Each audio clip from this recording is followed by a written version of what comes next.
Hindi man matuloy ang kanyang pagiging testigo ng gobyerno o state witness sa kaso ng Maguindanao Massacre, meron pa ring mga interesado sa mga nalalaman ni Zaldy Ampatuan tungkol sa umano'y dayaan noong eleksyon ng taong 2007-2007. Nakatutok si Sandra Aguinaldo.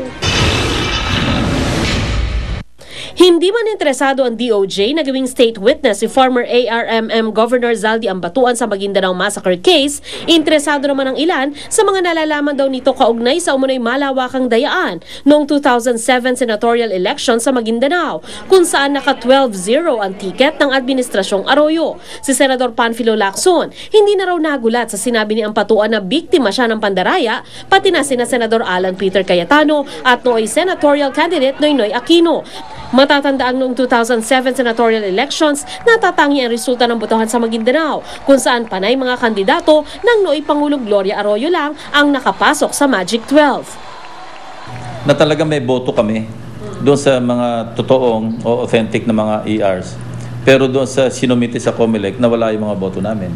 Batay sa naunang report, sinabi ni Ampatuan na nakiusap sa kanyang pamilya ang nooy First Gentleman Mike Arroyo para i-zero ang boto kina Lacson, Cayetano at Aquino at papanalunin naman umano si Juan Miguel Zubiri na ngayon senador na. May nakabinbin electoral protest laban kay Zubiri si Coco Pimentel, anak ni dating Senador Aquilino Nene Pimentel, na siyang tuluyang nalaglag sa Magic 12 matapos talunin ni Zubiri ng 18,000 boto lang. Paniwala ni Pimentel, makakatulong sa kanyang kaso laban kay Zubiri ang mga sinabi ni Ampatuan. Ako lang ay natutuwa na finally, I have this eyewitness.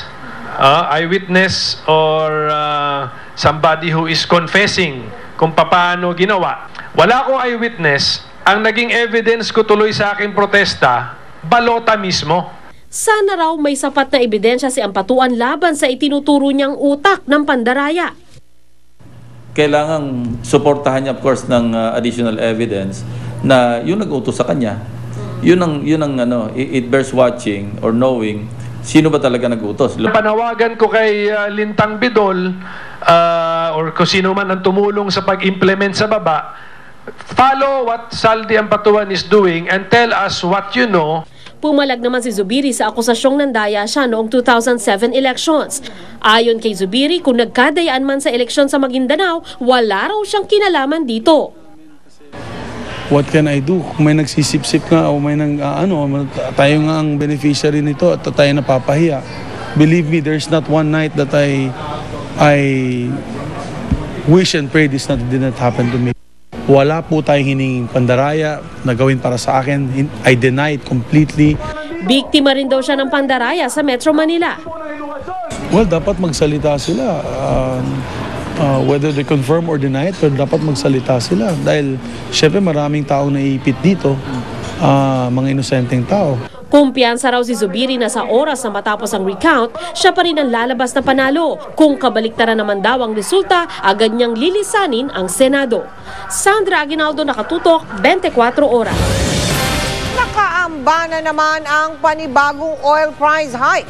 Kaya naman ang mga tsuper, hindi lang po tigil pasada ang inuumang, kundi pati na rin ang paghingi ng 9 pisong minimum na pasahe sa jeep.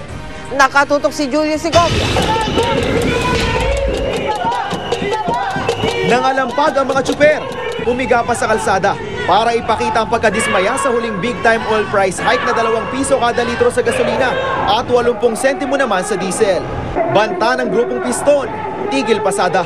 Kung muli mag-upswing ng tuloy-tuloy yung presyo ng langis, ay mapepensa tayo na i-activate yung plano na yon. At actually, sa ngayon pa lang, nag-aanda tayo ng isang malaking protesta ng mga tsuper at mamamayan bago mag-SONA. Sa huling OPH noong nakaraang linggo, higit 56 pesos na ang litro ng gasolina at 45 pesos naman ang litro ng diesel. Pero ang masakit, posibleng masundan pa raw ang big-time price hike ayon sa ilang sources sa oil industry. Tumaas na naman ang presyo ng krudo sa world market sa unang 2 araw ngayong linggo. Nang tanungin ng Department of Energy kung masusundan ang big-time OPH. Mahirap magsalita, no? Let's wait until Friday. For all the price hikes this year, no, it's born out of fear of supply, no, because of the Middle East tension, unusual or increase in demand.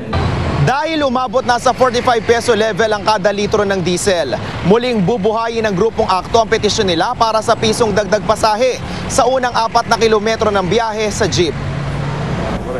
Habang dinirinig ang 1 peso fare hike petition na inihain ng AKTO, nais ng grupo, mabigyan muna sila ng 50 centavo provisional increase. Wala namang dahilan na ang LTFRB para yun ay tutulan o patagalin pa. Pero ngayon pa lang, umaalma na ang ilang pasahero. Kawawa naman kaming manggagawa kung tataas yung pamasahe, tapos yung sweldo hindi tataas. Huwag naman sanang tumaas ang presyo ng pamasahe. Kailangan pong maunawaan nyo kami sa pagbabalik po ng 850 centavos na aming hihilingin sa ating board, ay maunawaan nyo kami sapagkat hindi na po namin kayang dibdibin ang ginagawang panggigipit ng big three at small players na ito. Ang galaw ng krudo parang dominong pagtumaas, tiyak ding tataas ang presyo ng mga bilihin at serbisyo para maibsan ang bigat sa mga tsuper. Tuloy-tuloy naman daw ang pamamahagi ng pantawid pasada cards ng gobyerno. Julio Segovia, Nakatutok, 24 Oras.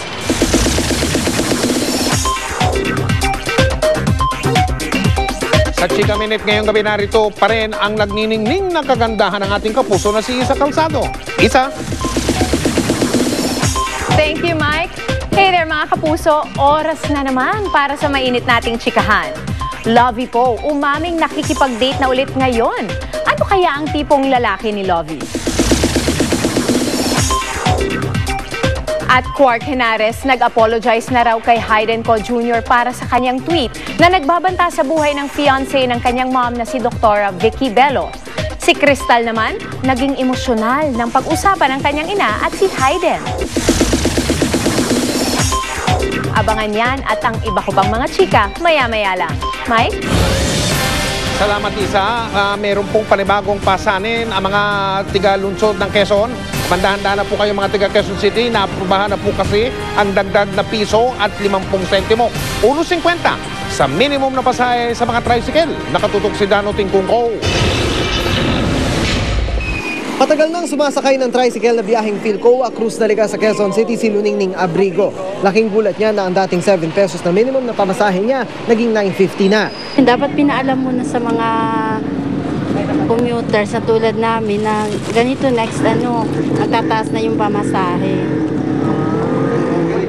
Para at least naman nababudget yung pera.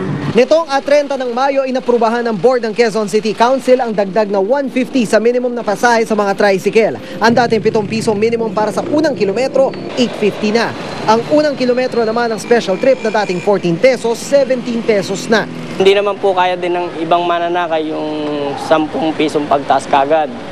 Kaya nagkaroon po ng kasunduan na doon lang kami na 8.50 lang. July 23 pa dapat ipapatupad ang bagong ordinansa pero may ilang nag-apura sa dagdag singil. Puro Costa Ligas po kasi ang namin, biyahe talaga tayo. Isang lang talaga tayo, isang bagsakan lang sa Costa Ligas lang talagang pasahero namin eh. Isang bagsakan lang talaga? Sa Costa Ligas lang talaga. Sa Costa Ligas. So ilang kilometro yon mula rito sa Philcoa papuntang Costa Ligas? Mga 2 megit. May mga nagreklamo tuloy sa Tricycle Regulatory Unit ng Quezon City dahil sa apuradong mga driver. Nakaka-apekto po kasi po kami mga estudyante, yung baon po namin nababawasan. Tsaka hindi pa po sapat po sa aming overpricing po 'yon. Mali siguro ang pagkaintindi itong mga kasama natin driver kasi nga nabasa nila yung ordinansa na take effect immediately. Pero mali yung pagkaintindi nila. Hindi nila naintindihan na ipapublish pa sa dyaryo. Ang mauhuling nagtaas na agad ng pasahe bago ang July 23, overpricing ang haharaping kaso. Ang parusa, 5,000 pesos na multa sa unang 3 beses na mauhuli. At kapag nakapang-4 na beses ng hinuli, tatanggalin na ang sidecar ng tricycle. Dano Tingko, Nakatutok, 24 Oras. Tutunog! 3 pang menor de edad na sagip mula sa cyber sex operations sa Cebu.